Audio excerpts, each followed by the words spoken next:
Hi, எல்லோருக்கும் வணக்கம். இன்றைக்கி நம்ம இந்த வீடியோவில் எதை பற்றி பார்க்க போகிறோன்னா, உங்கள் பர்சனோட நெக்ஸ்ட் ஆக்ஷன் என்னென்னு பார்க்க போகிறோம். அதுக்கு முன்னாடி நீங்கள் நம்மளோட சேனலில் ஃபஸ்ட் டைம் பார்க்குற வியூவர்ஸாக இருந்தால் கீழே இருக்க சப்ஸ்கிரைப் பட்டனை கிளிக் பண்ணிக்கோங்க. கூடவே இருக்க பெல் ஐக்கானே கிளிக் பண்ணிக்கோங்க. அப்போ தான் நான் போடுற வீடியோஸ் உங்களுக்கு நோட்டிஃபிகேஷன் வரும். யாருக்காவது டேரோ கிளாஸ் கற்றுக்கணுன்னாலோ, இல்லை பர்சனல் ரீடிங் பார்க்கணுன்னாலோ, ஹீலிங் ட்ரை பண்ணாலோ ஸ்க்ரீனில் தெரிய வாட்ஸ்அப் நம்பருக்கு காண்டாக்ட் பண்ணிக்கோங்க. Okay, reading general reading, timeless reading. எல்லாருக்கும் எல்லா இன்ஃபர்மேஷனும் மேட்சாக இருக்காது. உங்களுக்கு லைஃபுக்கு தேவையான பாசிட்டிவ் இன்ஃபர்மேஷன் மட்டும் எடுத்துக்கோங்க. நெகட்டிவ் இன்ஃபர்மேஷனை ரிஜெக்ட் பண்ணிக்கோங்க.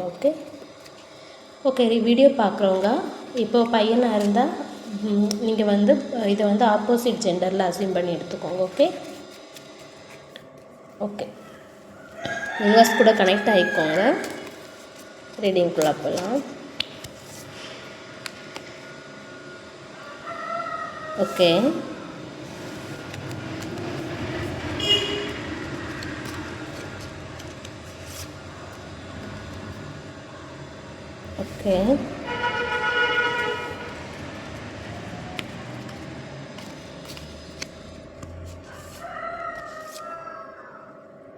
judgment,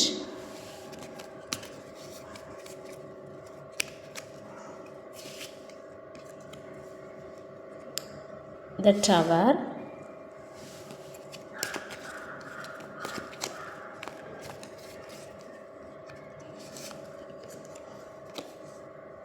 page of cups,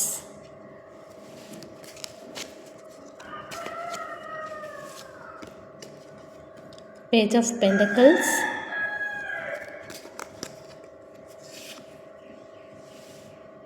okay,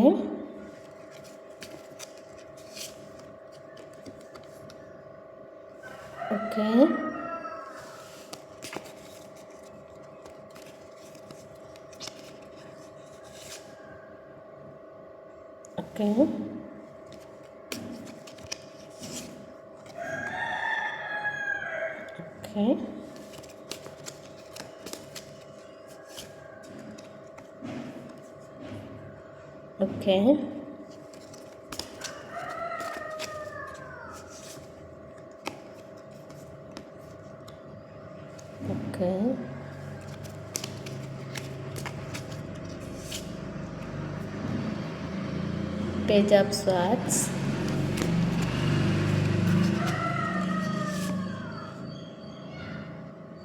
okay,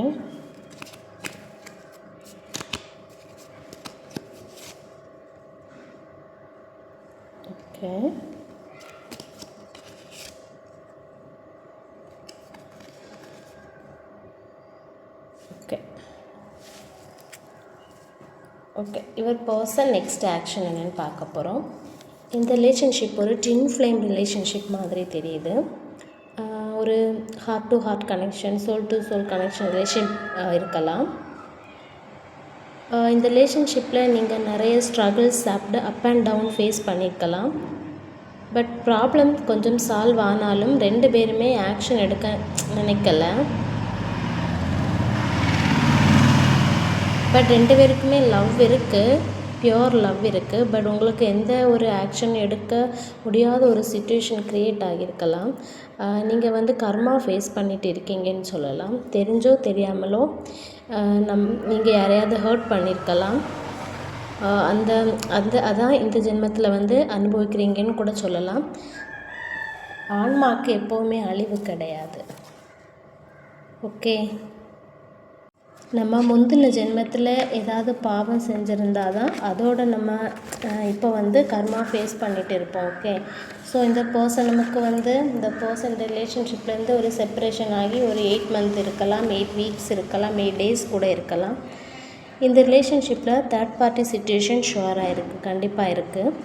உங்களுக்கும் தேர்ட் பார்ட்டிக்கு இடையில் இந்த பர்சன் ஸ்டக் ஆகி நிற்கிறாங்கன்னு சொல்லலாம். தேர்ட் பார்ட்டிங்கிறது இந்த பர்சனோட ஃபேமிலியாக இருக்கும், இல்லைன்னா ஃபேமிலியில் ஒரு பர்சனாக இருக்கலாம்.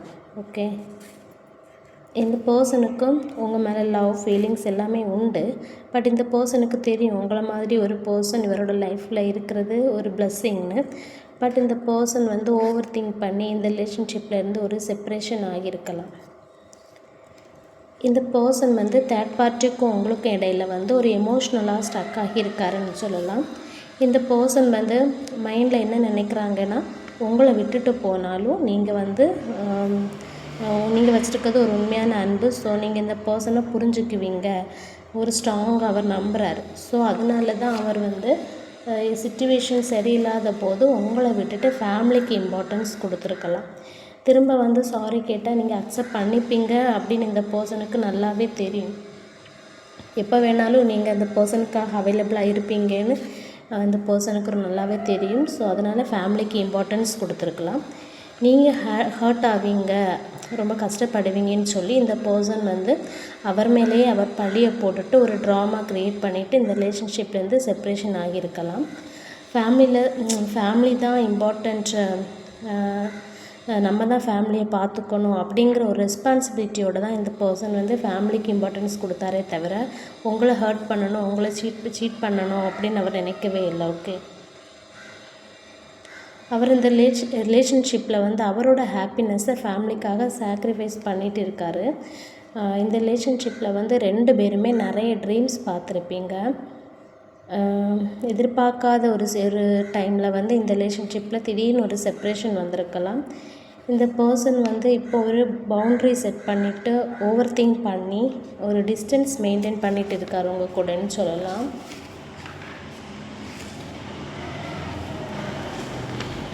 இந்த பர்சனுக்கு கரண்ட்லி வந்து மைண்டில் வந்து ஒரு பீஸ் இல்லை, ரொம்ப ஓவர் திங்க் பண்ணிட்டு தான் இருக்கார். ஃபேமிலியை அவரோட சந்தோஷத்துக்காக இழந்துடக்கூடாதுன்னு நினைக்கிறாரு. இந்த ரிலேஷன்ஷிப்பில் வந்து கரண்ட்லி டெத் ஆகிடுச்சு, நீங்களும் மூவ் ஆன் பண்ணியிருப்பீங்க. அந்த பர்சனுக்கு அது அண்டர்ஸ்டாண்ட் ஆகியிருக்கும், நீங்களும் மூவ் ஆன் பண்ணிட்டீங்கன்னு. ஆனால் 2 பேருக்குள்ளே ஒரு அண்டர்ஸ்டாண்டிங் இருக்கும். பட் இந்த பர்சன் வந்து உங்களோட ஒரு லாங் டைம் ரிலேஷன்ஷிப்பாக இருக்கலாம். ஒரு வேளை சின்ன வயசுலேருந்தே உங்களுக்கு தெரிஞ்ச ஒரு பர்சனாக இருக்கலாம். உங்களுக்கு 2 பேருக்கும் இருக்கிறது வந்து ஒரு லாங் டைம் ரிலேஷன்ஷிப்பாக இருக்கலாம். மேபி இந்த ரிலேஷன்ஷிப் வந்து ஒரு 8 அல்லது 10 இயர்ஸ் ரிலேஷன்ஷிப்பாக இருக்கலாம். ஓகே, ஃபேமிலி விருப்பப்படி நெக்ஸ்ட்டு 2 பேருமே ரிலேஷன்ஷிப்லேருந்து மூவ் ஆன் பண்ணிட்டீங்க. ஃபேமிலி விருப்பப்படி இந்த பர்சனுக்கு வந்து வேறு மேரேஜ் ஆகியிருக்கலாம், பேபிஸ் இருந்திருக்கலாம். அதே மாதிரி உங்களுக்கும் வேறு மேரேஜ் ஆகியிருக்கலாம், பேபிஸ் இருந்திருக்கலாம். 2 பேருக்கு இடையிலுமே இருக்கிறது வந்து ஒரு ட்வின் ஃப்ளேம் ரிலேஷன்ஷிப்னால அடிக்கடி ஃபேமிலி ரிலேஷன்ஷிப்பில் இருந்தாலுமே அந்த பர்சனோட தாட்ஸ் 2 பேருக்குமே தாட்ஸ் அண்ட் ஃபீலிங்ஸ் இருந்திருக்கும், ஹெவியாக இருந்திருக்கும். வேறு வழி இல்லாமல் வேறு ரிலேஷன்ஷிப்பில் வாழ்ந்துருந்துருக்கலாம். பட் உங்கள் மனசில் இந்த எப்போவுமே இருந்திருக்கு, இந்த ரிலேஷன்ஷிப்போட ஞாபகங்கள் எல்லாமே எப்போவுமே இருந்திருக்குன்னு சொல்லலாம்.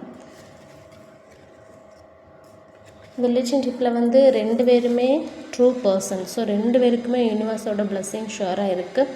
மேரேஜ் லைஃப்பில் இருந்தாலும் 2 பேரோட பார்ட்னர்ஸுமே இப்போ அவைலபிள் இல்லை, நோ மோர் அப்படிங்கிற ஒரு சிச்சுவேஷன் க்ரியேட் ஆகியிருக்கலாம். ஸோ அது வந்து விதிப்படி அந்த சிச்சுவேஷன் க்ரியேட் ஆகியிருந்தாலும் உங்களோட அன்பு உண்மை நீங்கள் 2 பேரும் சேரணுங்கிறது விதி. ஸோ அதனால கூட அந்த மாதிரி ஒரு சிச்சுவேஷன் க்ரியேட் ஆகியிருக்கலாம். அது 2 பேருக்குமே யூனிவர்ஸ் வந்து தெரியப்படுத்தியிருக்கும். 2 பேருமே சிங்கிளாக இருக்கிற மாதிரி ஒரு ஃபீலிங்ஸ் உங்கள் 2 பேருக்குமே இருக்கிற அந்த ஃபீலிங்ஸை வந்து யூனிவர்ஸ் வந்து இந்த பர்சனுக்கு தெரியப்படுத்தியிருக்கும். பட் நீங்கள் வந்து எந்த ஒரு ஆக்ஷனும் எடுக்க விரும்பலை. ஏன்னா ஒரு டைம் வந்து இந்த பர்சன் வந்து ஃபேமிலிக்காக நம்மளை விட்டுட்டு போனாங்க. ஸோ நீங்களாகவே திரும்பவும் எந்த ஆக்ஷன் நம்ம எடுக்க வேண்டாம் அப்படின்னு நீங்கள் நினைக்கிறீங்க. பட் அந்த பர்சன் கூட சேர்ந்து வாழணும்னு ஆசைப்படுறீங்க. ஆனால் அந்த பர்சனும் அதே மாதிரி உங்கள் கூட சேர்ந்து வாழணும்னு ஆசைப்படுறாரு. உங்கள் 2 பேருக்கு இடையில இருக்க அந்த எமோஷனல் பாண்டிங் வந்து திரும்பவும் வேணும், ஒரு ரீபர்த் வேணும் அப்படின்னு நினைக்கிறாங்க. யூனிவர்ஸ் கிட்ட அந்த பர்சன் கேட்டுட்டு தான் இருக்காங்க. இந்த மாதிரி சிச்சுவேஷனில் இருக்கிறவங்களுக்கு இந்த பர்சன் வந்து கண்டிப்பாக ஒரு ஆக்ஷன் எடுக்க பாசிபிலிட்டிஸ் இருக்குது. அவருமே லைஃப்பில் லோன்லியாக தான் ஃபீல் பண்ணிகிட்டு இருக்கார். உங்களோட ப்ரெசன்ட் வேணும்னு நினைக்கிறாரு. கண்டிப்பாக ஒரு ஆக்ஷன் எடுப்பார். வித்தின் ஒரு 6 monthஸில் கண்டிப்பாக ஒரு ரீயூனியன், ஒரு ஆக்ஷன் எடுக்க பாசிபிலிட்டிஸ், சான்சஸ் அதிகமாகவே இருக்குது.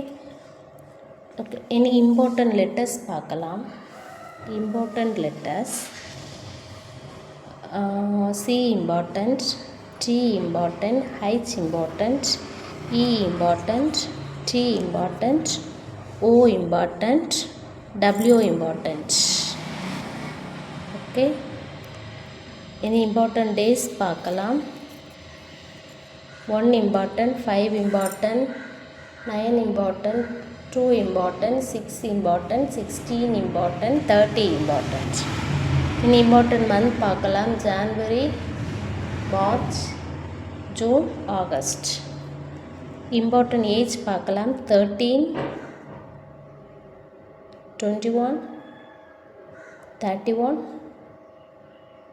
45. இம்பார்ட்டன்ட் கலர்ஸ் பார்க்கலாம்.